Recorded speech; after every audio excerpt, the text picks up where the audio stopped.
In Los Angeles nightlife, there are thousands of Ubers, but Dave was different. Quiet, professional, no passenger ever looked at him twice.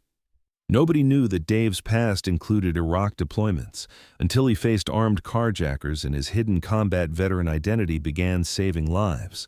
Before we begin this story, please tell us in the comments which city you're watching from today.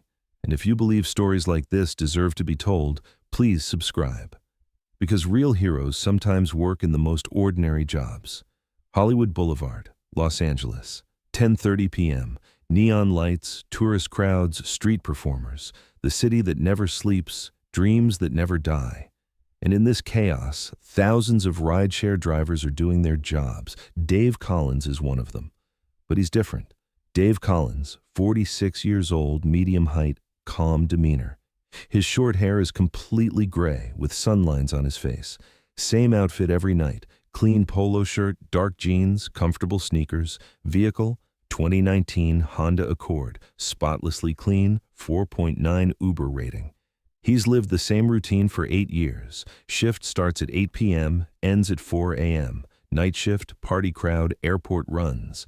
Professional, punctual, polite. Perfect driver, invisible person. Passengers see him but don't know him. They say, "Thank you, get out." Dave says, "Have a good night," moves to the next ride. No small talk, no personal questions. Business only. Rating comments are always the same. Clean car, safe driving, quiet ride. Professional driver, reliable service. Perfect scores, zero personality. But Dave Collins has a secret. 18 years ago, he lived a very different life.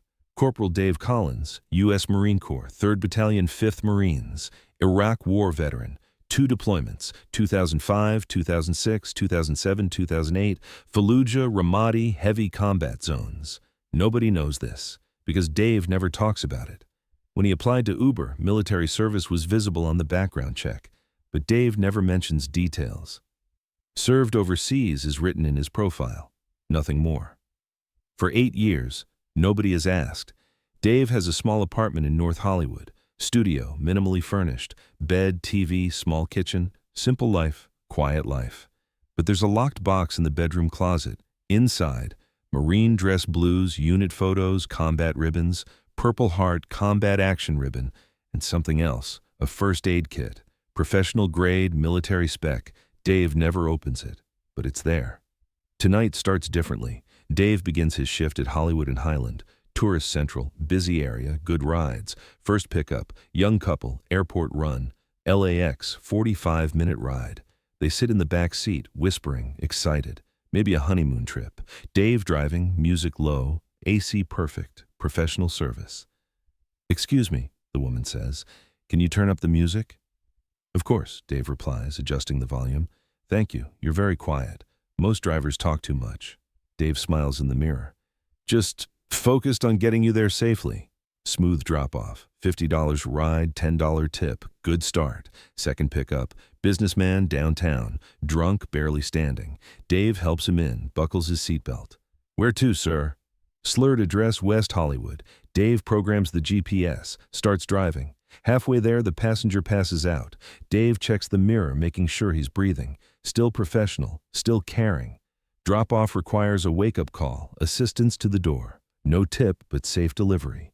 Third pickup, college girls, party crowd. 4 passengers, loud music, selfie time. Dave is patient, polite, designated driver service. "OMG, you're like the nicest Uber driver ever. Just doing my job, ladies." "Do you have kids? You seem like a dad." Dave pauses.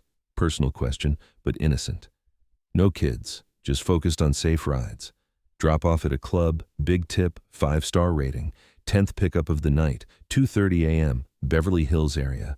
Pickup location, upscale restaurant. Dave arrives, sees the passenger, young woman, early 20s, designer dress, expensive jewelry. Emma Richardson, according to the app. She gets in the back seat, gives an address in Hollywood Hills. Expensive neighborhood, 20-minute ride. "Hi," she says, settling in. "Thank you for picking me up so late." "No problem," Dave replies. "That's what we're here for." Emma checks her phone, texting. Dave notices she seems nervous, constantly looking over her shoulder, checking mirrors. "Everything okay?" Dave asks. Yeah, just long night. Dave doesn't push. Professional boundaries. Driving north on Sunset Boulevard. Light traffic, smooth ride. Dave monitors mirrors out of habit. Old military training. Situational awareness. That's when he notices them. Black SUV following at a distance. Same turns, same speed. Maintaining visual contact but not obvious. Dave frowns. Could be coincidence, but instincts say otherwise. Miss, do you know anyone with a black Escalade? Emma turns around, looking back. Her face goes pale. Oh God, they found me. Who found you? My ex-boyfriend's friends. They're not good people. Dave understands immediately. Domestic situation, potential violence, passenger in danger. What do you want me to do? I don't know, maybe drive to the police station? Dave checks mirrors again. SUV still there, closing distance now. Let's try something first. Hold on. Dave makes a sudden right turn, no signal, testing if they're being followed. The SUV follows. They're definitely tailing us, Dave says. Tell me what's going on. Emma is crying now. My ex is involved with some bad people, drug dealers, I think. I broke up with him last week, but he won't leave me alone. He's been threatening me. Did you call the police? They said they can't do anything unless he actually hurts me. Dave feels anger rising. System failing. Woman in danger. Help needed. Don't worry, we'll handle this. Dave's voice changes.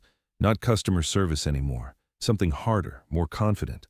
He makes another turn, heading toward a quieter area. Industrial district, fewer witnesses. Where are we going? Emma asks, scared. Somewhere we can deal with this properly. The SUV is still following. Dave can see 3 figures inside. Driver plus 2 passengers. Dave pulls into an empty parking lot. Warehouse district, no cameras, no foot traffic. Why are we stopping? Emma panics.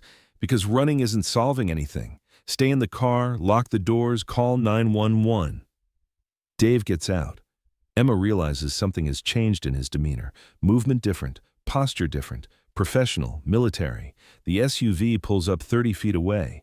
3 men get out, large, aggressive, probably armed. Dave stands beside his Honda, hands visible, relaxed posture. But weight on the balls of his feet, ready to move. The first man approaches. Tall, muscular, prison tattoos. Clear leader. Where's the girl? What girl? Dave replies calmly. Don't play stupid, old man. Emma's in your car. I'm just an Uber driver. Don't want any trouble. The second man laughs. Uber driver thinks he's tough. The third man pulls a gun. .45 automatic serious weapon.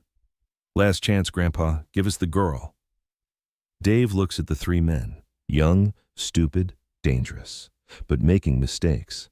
Mistake number 1, underestimating opponent. Mistake number 2, too close together, crossfire risk. Mistake number 3, gun holder overconfident, weapon low. Dave moves, 8 years of civilian life disappearing, 15 years of Marine Corps training activating.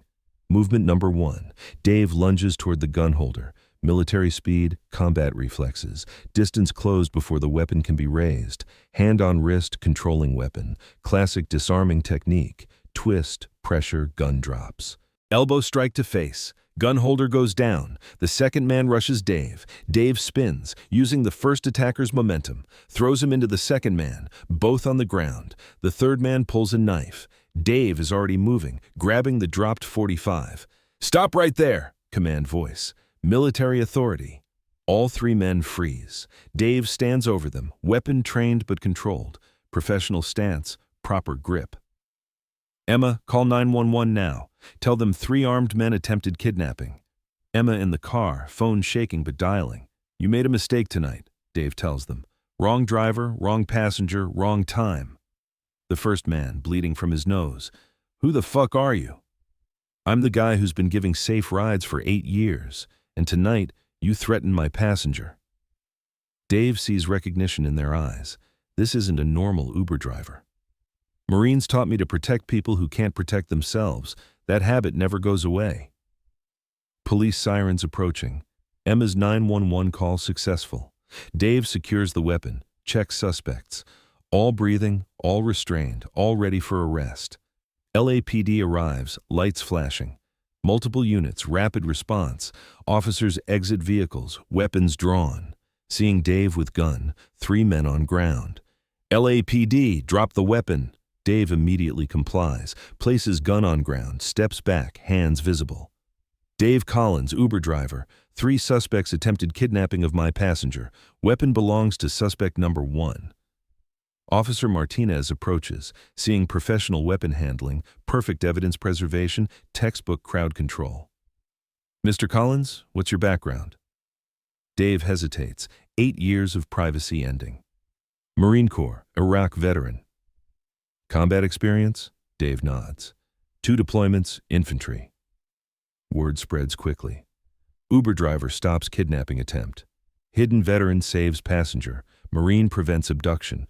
Dave hates the attention, but Emma is grateful, police appreciative, community safer.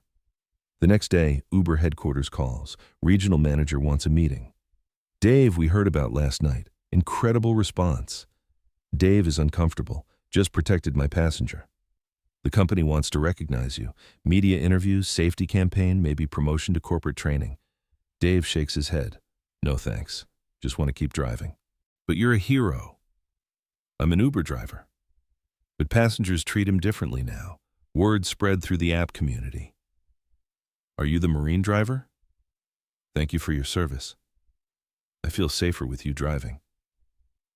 Dave is still uncomfortable with attention, but realizes something has changed. For 8 years, he drove anonymously through LA. Moving people safely, no recognition, no connection. Maybe anonymity wasn't necessary anymore. A week later, a young veteran requests a ride. Recent Army discharge, struggling with civilian adjustment. Mr. Collins, heard you served, wondering if we could talk. Dave looks at the kid in the mirror, recognizes the struggle, familiar pain. What's your story, soldier? They talk during the ride.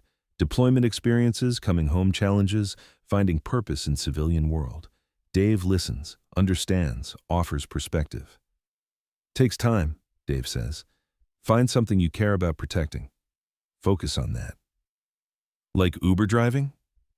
Like helping people get home safely, every night, every ride.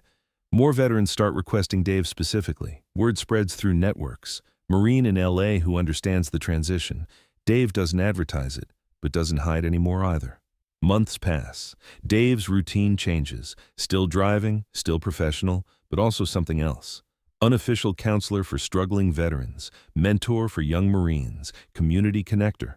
Emma stays in touch. Grateful, recovering, getting restraining order help. Dave, I don't know how to thank you. No thanks needed. Just stay safe. You saved my life. We all need protecting sometimes. I just happened to be there. A year later, Dave is still driving Uber. Still quiet, still professional. But the car has different energy now. Not just transport service, mobile sanctuary. Veterans know they can request him. Young women feel safer. Families trust him with their kids. Dave still doesn't talk about Iraq, still doesn't seek recognition, but no longer completely invisible. And every night at 2:30 a.m., Dave remembers, not with pain, but with purpose. The night he stopped hiding and started protecting again. Because sometimes serving means staying anonymous. Sometimes it means stepping forward, and sometimes it means understanding that your mission never really ended. It just found new people to protect. Dave Collins, Marine veteran, Uber driver, hero who chose invisible service until visibility was required. The training he hoped never to use again saved a stranger and reminded him of his true calling. Because real heroes don't stop serving when they change jobs. They just find new ways to protect and serve. So I ask you, have you ever ridden with someone like Dave? Someone whose quiet presence made you feel safer? Someone who served, then chose to serve again in different ways? Share their stories in the comments. Because heroes like Dave Collins deserve recognition, even when they don't want it. Subscribe if this story moved you. Because here we honor those who serve in seen and unseen ways. Next time you get in an Uber or Lyft, remember, the person behind the wheel might be more than they appear. They might be carrying skills, experience, and dedication that could save your life when it matters most. Thank you for watching, and thank you to all the Daves out there, keeping our communities safe, one ride at a time.